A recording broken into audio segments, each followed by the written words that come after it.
सभी बंधुओं और भगिनियों को मेरा प्रणाम, नमस्कार। मित्रों, अभी अभी मैंने सोशल साइट्स पे बिहार के मुख्यमंत्री श्री नीतीश कुमार जी का आज का बिहार विधानसभा में दिया हुआ भाषण का एक क्लिप सुन रहा था, जो काफ़ी शर्मनाक एवं निंदनीय है, जिसकी जितनी भी कड़ी शब्दों में भर्त्सना किया जाए उतना ही कम होगा। एक जिम्मेवार व्यक्ति से इस तरीके की उम्मीद नहीं की जा सकती, खास करके माननीय नीतीश कुमार जी से, जो कि संयमित भाषा के लिए जाने जाते थे। लेकिन जैसी उनकी संगति विगत कुछ वर्षों से, जब से वो जिस संगत में चले गए हैं, जो आसपास जो उनके मंद मंद लोग मुस्कुरा रहे थे उनकी भाषणों को सुनकर, उनके वक्तव्य को सुनकर, वैसे ही संगति में आने के बाद कहा जाता है जैसे संगत वैसी रंगत। जैसा उनका संस्कार ठीक उसी प्रकार से उसी में वो घुल मिल गए। और जिस प्रकार से महिलाओं के विषय में उनके साथियों का जो सोच रहता है, जो साथियों ने पूर्व में उस तरह के कार्यों का अंजाम दिया है, घिनौना कृत्य किया है, उसी प्रकार से आज बिहार के मुख्यमंत्री ने भी बिहार विधानसभा में आकर अभी तक ऐसी टिप्पणी किसी मुख्यमंत्री ने नहीं की होगी जिस प्रकार से, जहाँ तक मेरी जानकारी है, इन्होंने टिप्पणी की है। जिस देश में कहा जाता है यत्र नार्यस्तु पूज्यन्ते रमन्ते तत्र देवता, यत्रस्तु न पूज्यन्ते सर्वास्त्र फलाय क्रिया, जिस देश में जिस स्थान पे महिलाओं के साथ मान होता है वहाँ देवता रमन करते हैं, और जहाँ भी महिलाओं के साथ अन्याय होता है, महिलाओं का सम्मान नहीं होता है, वहाँ पे सारे कार्य आपके सफल हो जाते हैं, सारे कार्य असफल हो जाते हैं, आपके सारे काम निष्फल हो जाएंगे जहाँ महिलाओं के साथ दुर्व्यवहार होता है। कहा जाता है हमारी देश की जो संस्कृति है, चंदन है इस देश की माटी, तपोभूमि हर ग्राम है, हर बाला देवी की प्रतिमा और बच्चा बच्चा राम है।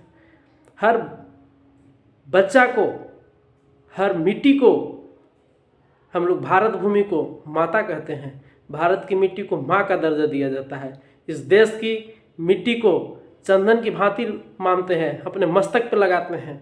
इस देश के प्रत्येक बच्चा को राम की उपाधि दिया जाता है, प्रत्येक माता को हम लोग देवी की दर्जा देते हैं, नारी को हम लोग अबला से सबला है, हमारी नारी अबला नहीं है। हमारे देश में मातृशक्ति को उन्होंने हमेशा सम्मान किया है, लेकिन बिहार के मुख्यमंत्री नीतीश कुमार जी इसको समझ नहीं रहे हैं। और ये मेमोरी लॉस इनके पर जो विपक्ष के द्वारा और तमाम नेताओं के द्वारा जो आरोप लगाए जा रहे हैं, उसमें कुछ सच्चाई भी लग रही है, क्योंकि इस प्रकार से माननीय मुख्यमंत्री जी का कृत्य नहीं होता था।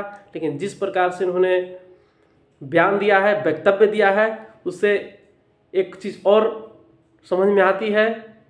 1970 के दशक में, 1974 में एक फिल्म आई थी रोटी, और उसके फिल्म में हीरो थे राजेश खन्ना साहब, और उसमें किशोर कुमार जी का एक गाना था, ये पब्लिक है भैया सब जानती है, बहुत ही चर्चित गाना था।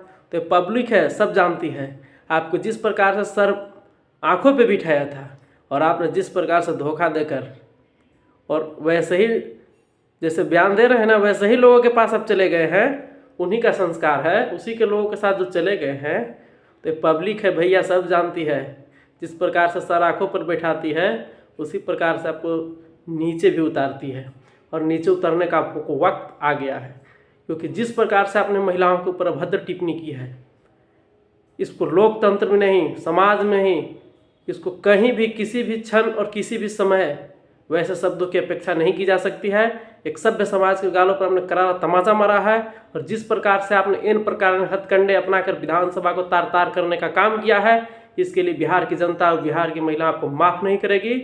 और आने वाले समय में आपके जो इरादे हैं और जो सपने लिए घूम रहे हैं, उसको चकनाचूर कर देगी। और बिहार के महिलाओं से मैं आह्वान करता हूँ, बिहार के नौजवानों से आह्वान करता हूँ, ऐसे बिहार के मुख्यमंत्री को विरोध कीजिए, और जो अच्छे कार्य हैं उनका समर्थन कीजिए। उनके ऊपर कोई टिप्पणी नहीं है, लेकिन जो गलत कार्य है उनका विरोध होना चाहिए। और इनका बातों को कड़ी शब्दों में भर्त्सना करते हुए हम लोग निंदा करते हैं, शर्मनाक करते हैं, और सभी मातृशक्ति को प्रणाम करते हैं, अभिनंदन करते हैं। जय हिंद, जय श्री राम।